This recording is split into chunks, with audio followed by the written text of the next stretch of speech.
2026 সালে ফাইল জমা দেওয়ার জন্য কোন দেশ আপনার জন্য সেরা হবে তা নির্ভর করছে আপনার উদ্দেশ্য, যেমন কাজ, পড়াশোনা নাকি স্থায়ীভাবে বসবাস এবং যোগ্যতার ওপর।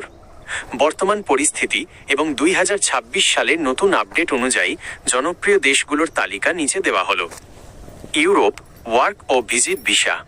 ইউরোপের বেশ কিছু দেশ বর্তমানে শ্রম সংকটের কারণে বিদেশি কর্মীদের জন্য সহজ নিয়ম চালু করেছে। রোমানিয়া ও হাঙ্গেরি। 2026 সালে রোমানিয়া প্রায় 90,000-এরও বেশি বিদেশি কর্মী নেওয়ার পরিকল্পনা করেছে। এখানে নির্মাণ ও সেবা খাতে ফাইল জমা দেওয়া তুলনামূলক সহজ। ক্রোয়েশিয়া ও সার্বিয়া। যারা কম খরচে ইউরোপে ঢুকতে চান তাদের জন্য এই দুটি দেশ এখন সেরা বিকল্প। বিশেষ করে ডেলিভারি ও সাধারণ শ্রমিক ক্যাটাগরিতে অনেক নিয়োগ হচ্ছে।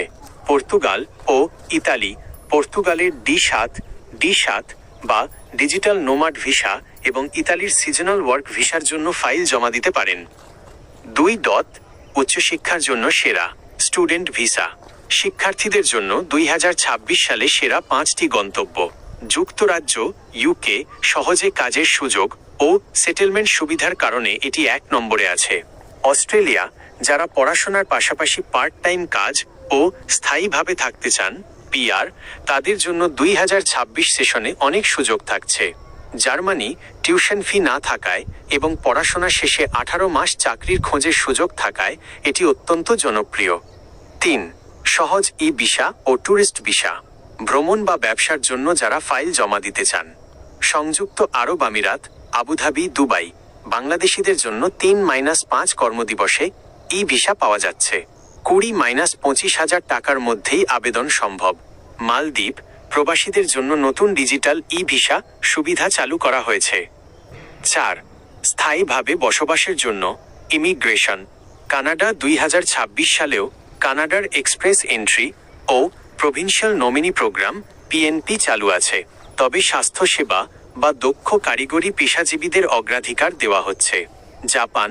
দক্ষ জনশক্তির জন্য জাপান নতুন কোটা ঘোষণা করেছে, তবে এক্ষেত্রে জাপানি ভাষার দক্ষতা JLPT থাকা প্রয়োজন।